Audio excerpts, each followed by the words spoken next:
2024 June 6 വ്യാഴം. ഇന്ന് 1199 ഇടവം 23.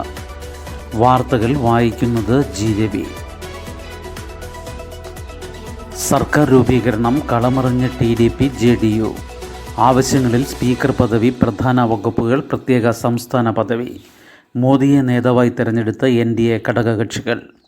കേന്ദ്രത്തിൽ സർക്കാർ രൂപീകരണത്തിന് BJPക്ക് ഒറ്റയ്ക്ക് ഭൂരിപക്ഷമില്ലാത്ത സാഹചര്യത്തിൽ തെലുങ്ക് ദേശം പാർട്ടിയും ജനതാദൾ യുണൈറ്റഡും വൻ ഡിമാൻഡുകളുമായി പിടിമുറുക്കുന്നു. ഇരു പാർട്ടികളും NDA യോഗത്തിനു മുൻപ് അമിത്ഷായോട് വലിയ ആവശ്യങ്ങൾ ഉന്നയിച്ചതായാണ് വിവരം.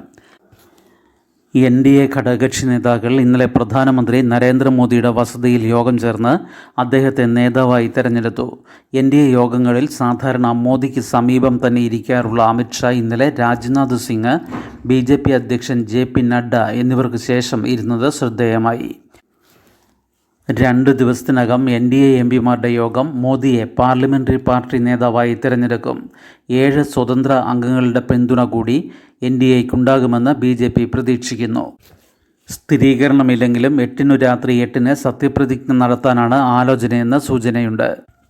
തെലുങ്ക് ദേശം പാർട്ടി ക്യാബിനറ്റ് മന്ത്രിസ്ഥാനങ്ങൾക്കൊപ്പം സ്പീക്കർ പദവിയിലും നോട്ടമിടുന്നു.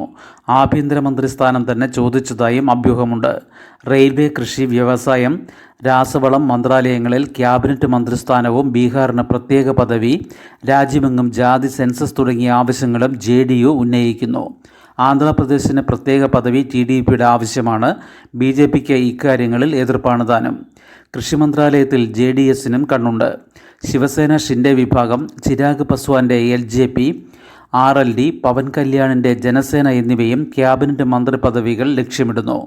17ാം ലോക്സഭ കേന്ദ്രമന്ത്രിസഭയുടെ ശുപാർശ പ്രകാരം രാഷ്ട്രപതി ദ്രൗപദി മുർമു പിരിച്ചുവിട്ടു.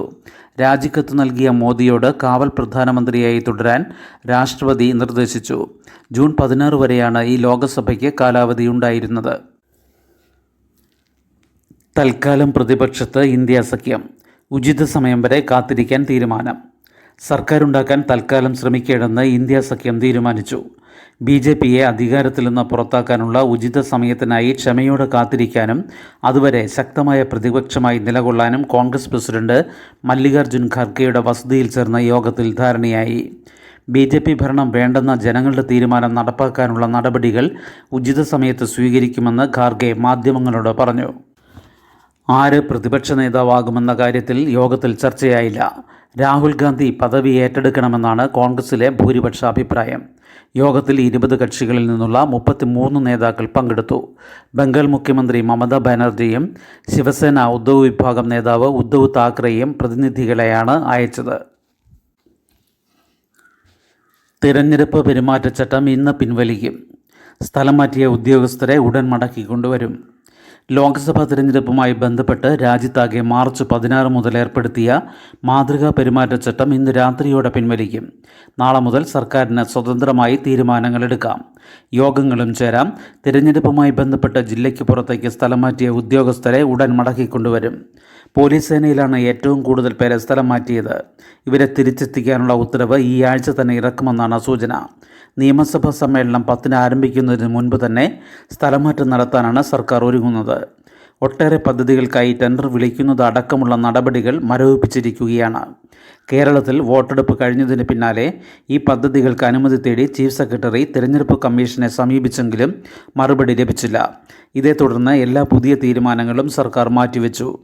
ക്ഷേമ പെൻഷൻ അടക്കം പതിവായി വിതരണം നടത്തുന്നവയ്ക്ക് പെരുമാറ്റച്ചട്ടം തടസ്സമായിരുന്നില്ല. പുതിയ സാമ്പത്തിക വർഷത്തിലെ ആദ്യ 2 മാസം പദ്ധതി നടത്തിപ്പിനെ പെരുമാറ്റച്ചട്ടം സാരമായി ബാധിച്ചു.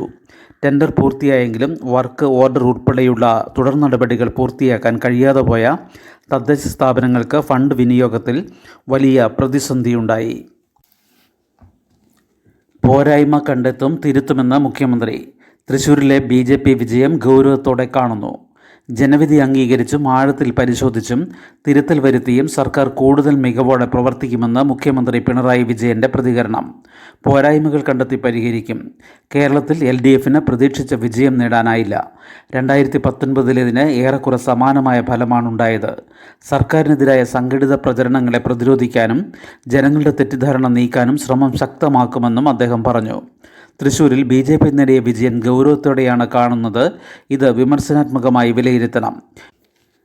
മതനിരപേക്ഷതയും പുരോഗതിയും മുൻനിർത്തി ജനകീയ പങ്കാളിത്തത്തോടെ മുന്നേറാനുള്ള സമഗ്ര നടപടി സർക്കാരിൻ്റെ ഭാഗത്തു നിന്നുണ്ടാകണം. ജനാധിപത്യവും ഭരണഘടനാ മൂല്യങ്ങളും അട്ടിമറിക്കാനുള്ള BJPയുടെ ശ്രമങ്ങൾക്കേറ്റ കനത്ത തിരിച്ചടിയാണ് ലോക്സഭാ തെരഞ്ഞെടുപ്പ് ഫലമെന്നും മാധ്യമങ്ങളുടെയും ഭരണ സംവിധാനങ്ങളുടെയും കേന്ദ്ര ഏജൻസികളുടെയും പണക്കൊഴുപ്പിൻ്റെയും പിന്തുണയോടെ BJP നടത്തിയ പ്രചാരണം ജനം തള്ളിയെന്നും മുഖ്യമന്ത്രി പറഞ്ഞു. തിരഞ്ഞെടുപ്പ് ഫലം വന്നതിൻ്റെ പിറ്റേന്നാണ് മുഖ്യമന്ത്രിയുടെ സമൂഹമാധ്യമ പ്രതികരണം. വിദ്യാലയങ്ങളിൽ 25 ശനിയാഴ്ചകൾ പ്രവൃത്തി ദിനമാകും. ഹയർ സെക്കൻഡറിയിൽ 195 ദിവസം തന്നെ 10ാം ക്ലാസ് വരെയുള്ള അക്കാദമിക് കലണ്ടർ പുറത്തിറക്കി. അധ്യാപക സംഘടനകളുടെ കടുത്ത എതിർപ്പ് അവഗണിച്ച് സംസ്ഥാനത്തെ 10ാം ക്ലാസ് വരെയുള്ള സർക്കാർ എയ്ഡഡ് സ്കൂളുകളിൽ ഈ അധ്യയന വർഷം പ്രവൃത്തി ദിനങ്ങൾ 220 ആക്കി. ഹൈക്കോടതി ഇടപെടലിനെ തുടർന്നാണിത്. ഇതനുസരിച്ച് പുതിയ അക്കാദമിക് കലണ്ടർ പൊതുവിദ്യാഭ്യാസ വകുപ്പ് പുറത്തിറക്കി. കഴിഞ്ഞ വർഷം 204 പ്രവൃത്തി ദിവസമായിരുന്നു. പ്രവൃത്തി സമയം കൂടുതലുള്ള ഹയർ സെക്കൻഡറിയിലും വൊക്കേഷണൽ ഹയർ സെക്കൻഡറിയിലും പ്രവൃത്തി ദിവസങ്ങൾ 195 തുടരും. പുതിയ കലണ്ടർ അനുസരിച്ച് 1 മുതൽ 10 വരെ ക്ലാസുകളിൽ 25 ശനിയാഴ്ചകൾ പ്രവൃത്തി ദിനമാകും. ഇതിൽ 16 തുടർച്ചയായ 6 പ്രവൃത്തി ദിനം വരുന്ന ആഴ്ചകളിലാണ്. കേരള വിദ്യാഭ്യാസ ചട്ടമനുസരിച്ച് ഒരു അധ്യയന വർഷം 220 പ്രവൃത്തി ദിനങ്ങളാണ് വേണ്ടത്. പ്രത്യേക സാഹചര്യത്തിൽ ഇതിൽ 20 ദിവസം വരെ പൊതുവിദ്യാഭ്യാസ ഡയറക്ടർക്ക് ഇളവ് നൽകാം. പക്ഷേ കഴിഞ്ഞതിന് മുൻപത്തെ വർഷം വരെ എല്ലാ ക്ലാസ്സിലും 195 പ്രവൃത്തി ദിനങ്ങളായിരുന്നു. കഴിഞ്ഞ വർഷം മന്ത്രി വി ശിവൻകുട്ടിയുടെ നിർദ്ദേശപ്രകാരം 204 ദിവസമാക്കി ഉയർത്തി. ഇത്തവണ 210 ദിവസമാക്കാൻ മന്ത്രി നിർദ്ദേശിച്ചെങ്കിലും 204 ദിവസങ്ങൾ തന്നെ മതിയെന്നായിരുന്നു ക്വാളിറ്റി ഇംപ്രൂവ്മെൻറ്റ് പ്രോഗ്രാമിൻ്റെ ശുപാർശ. എന്നാൽ പഠന നിലവാരത്തെ ബാധിക്കുന്നുവെന്ന് ചൂണ്ടിക്കാട്ടി ചട്ടപ്രകാരമുള്ള അധ്യയന ദിവസങ്ങൾ കുറയ്ക്കുന്നതിനെതിരെ Muvattupuzha Ebenezer school manager CK ഷാജിയും PTA ഹൈക്കോടതിയെ സമീപിച്ചു. ഹൈക്കോടതി നിർദ്ദേശമനുസരിച്ച് ഹർജിക്കാരുമായി സർക്കാർ ഹിയറിംഗ് നടത്തിയെങ്കിലും അനുകൂല നടപടിയുണ്ടായില്ല. ഇതിനെതിരെ നൽകിയ കോടതി അലക്ഷ്യ ഹർജി ഇന്ന് പരിഗണിക്കാനിരിക്കെയാണ് സർക്കാർ നടപടി. സർക്കാർ നടപടിക്കെതിരെ കോടതിയെ സമീപിക്കുമെന്ന് കോൺഗ്രസ് അധ്യാപക സംഘടനയായ KPSTA അറിയിച്ചു. CPM അനുകൂല സംഘടനയായ KSTAയും മന്ത്രി വിളിച്ച യോഗത്തിൽ എതിർപ്പ് ഉയർത്തിയിരുന്നു. കനത്ത മഴ മെയ് 28 കളമശ്ശേരിയിൽ. അത് മേഘവിസ്ഫോടനം തന്നെയെന്ന് കാലാവസ്ഥാ നിരീക്ഷണ വകുപ്പ് രേഖപ്പെടുത്തിയത്. 1 മണിക്കൂറിൽ 10.3 സെൻറ്റിമീറ്റർ മഴ. ഒരാഴ്ച മുൻപ് മെയ് 28 കളമശ്ശേരിയിലും സമീപ പ്രദേശങ്ങളിലുമുണ്ടായ ശക്തമായ മഴയ്ക്ക് കാരണം മേഘവിസ്ഫോടനം തന്നെയെന്ന് കാലാവസ്ഥാ നിരീക്ഷണ വകുപ്പും സ്ഥിരീകരിച്ചു. കുസാറ്റ് കാലാവസ്ഥാ പഠന കേന്ദ്രം നേരത്തെ ഇത് ചൂണ്ടിക്കാണിച്ചിരുന്നുവെങ്കിലും കാലാവസ്ഥാ നിരീക്ഷണ വകുപ്പിൻ്റെ സ്ഥിരീകരണം ലഭിച്ചിരുന്നില്ല. കുസാറ്റ് ക്യാമ്പസിൽ 28 രാവിലെ 9:30 10:30 ഇടയിലുള്ള 1 മണിക്കൂറിൽ 10.3 സെൻറ്റിമീറ്റർ മഴയാണ് രേഖപ്പെടുത്തിയത്. കാലാവസ്ഥാ നിരീക്ഷണ വകുപ്പിൻ്റെ കളമശ്ശേരിയിലുള്ള ഓട്ടോമാറ്റിക് വെതർ സ്റ്റേഷനിലും ഇതേ സമയത്ത് 10 സെൻറ്റിമീറ്റർ മഴ രേഖപ്പെടുത്തി. ഒരു സ്ഥലത്ത് മണിക്കൂറിൽ 10 സെൻറ്റിമീറ്ററിന് മുകളിൽ മഴ ലഭിച്ചാൽ മേഘവിസ്ഫോടനം സംഭവിച്ചു എന്ന് കരുതാം.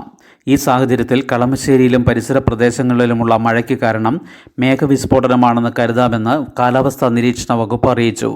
തിരുവനന്തപുരം കാലാവസ്ഥാ നിരീക്ഷണ കേന്ദ്രത്തിലെ സെൽഫ് റെക്കോർഡിംഗ് റെയിൻ ഗേജിൽ 2010 മാർച്ച് 26 രാത്രി 9 മുതൽ 10 വരെയുള്ള 1 മണിക്കൂറിൽ 92 മില്ലിമീറ്റർ മഴ രേഖപ്പെടുത്തിയിട്ടുണ്ട്. ഇതുകൊണ്ട് തന്നെ മെയ് 28 കളമശ്ശേരി മേഖലയിലുണ്ടായത് കേരളത്തിൻ്റെ ചരിത്രത്തിലെ ആദ്യത്തെ മേഘവിസ്ഫോടനമായിരിക്കില്ല. മൺസൂൺ കാലത്ത് പശ്ചിമഘട്ടത്തിലെ മലനിരകളിൽ ഇത്തരത്തിൽ മേഘവിസ്ഫോടനമുണ്ടാകാറുണ്ട്. യുദ്ധം, ഇസ്രായേൽ ആക്രമണം രൂക്ഷം. മധ്യ ഗാസയിൽ മരണം 44. ഇസ്രായേൽ സൈന്യവും ഹമാസും തമ്മിൽ തെരുവ് യുദ്ധം. US മുൻകൈയെടുത്തുള്ള വെടിനിർത്തൽ ചർച്ച പുരോഗമിക്കുന്നതിനിടെ മധ്യ ഗാസയിൽ ഇസ്രായേൽ സൈന്യം കരയുദ്ധവും വ്യോമാക്രമണവും ശക്തമാക്കി. 24 മണിക്കൂറിൽ 44 പലസ്തീൻകാർ കൂടി കൊല്ലപ്പെട്ടു. 100 കണക്കിന് ആളുകൾക്ക് പരിക്കേറ്റു. സൈന്യവും ഹമാസും തമ്മിൽ രൂക്ഷമായ തെരുവ് യുദ്ധം നടക്കുന്നുവെന്നാണ് റിപ്പോർട്ട്. അൽ ബുറേജ് അഭയാർത്ഥി ക്യാമ്പ്, ദെർ അൽ ബലാഹ് എന്നിവിടങ്ങളിലെ ഹമാസ് താവളങ്ങൾ തിരഞ്ഞുപിടിച്ചാണ് ആക്രമണമെന്ന് ഇസ്രായേൽ അറിയിച്ചു. ദെയ്ർ അൽ ബലാഹിൽ മൃതദേഹങ്ങൾ കൊണ്ട് മോർച്ചറി നിറഞ്ഞതായി റിപ്പോർട്ടുണ്ട്. അതിനിടെ CIA director William burns Qatar പ്രധാനമന്ത്രിയുമായി ദോഹയിൽ കൂടിക്കാഴ്ച നടത്തി. യുദ്ധം നിർത്താതെ ബന്ദികളെ വിടില്ലെന്നാണ് ഹമാസിൻ്റെ പ്രഖ്യാപിത നിലപാട്. ഹമാസിനെ ഇല്ലാതാക്കാതെ യുദ്ധം നിർത്തില്ലെന്ന് ഇസ്രായേലും. ഈ ഭിന്നത പരിഹരിച്ച് വെടിനിർത്തൽ കരാർ സാധ്യമാകുമോ എന്നാണ് ചർച്ച ചെയ്യുന്നത്. ഹമാസ് പ്രതിനിധി കൈറോയിലെത്തി ഈജിപ്ത് നേതൃത്വവുമായി ചർച്ച ആരംഭിച്ചിട്ടുണ്ട്. ഇതുവരെ ഇസ്രായേൽ ആക്രമണങ്ങളിൽ ഗാസയിൽ 36,586 പലസ്തീൻകാർ കൊല്ലപ്പെട്ടു. 83,074 പേർക്ക് പരിക്കേറ്റു. യുദ്ധം തുടർന്നാൽ ജൂലൈ പകുതിയോടെ 10 ലക്ഷത്തിലേറെ പലസ്തീൻകാർ കൊടും പട്ടിണിയിലാകുമെന്ന് ലോകാരോഗ്യ സംഘടനയും UN ഫുഡ് ആൻഡ് അഗ്രികൾച്ചറൽ ഓർഗനൈസേഷനും മുന്നറിയിപ്പ് നൽകി. കഴിഞ്ഞ മാർച്ചോടെ 6.77 ലക്ഷം പേർ ഭക്ഷ്യക്ഷാമത്തിൻ്റെ പിടിയിലാണ്. ലെബനനിലെ US എംബസിക്കു നേരെ വെടിവെപ്പുണ്ടായെങ്കിലും ജീവനക്കാർ സുരക്ഷിതരാണ്. ഏറ്റുമുട്ടലിൽ പരിക്കേറ്റ അക്രമിയെ ആശുപത്രിയിലാക്കി. സിറിയൻ പൗരനാണ് വെടിയുതിർത്തത്. ശുഭദിനം. നന്ദി.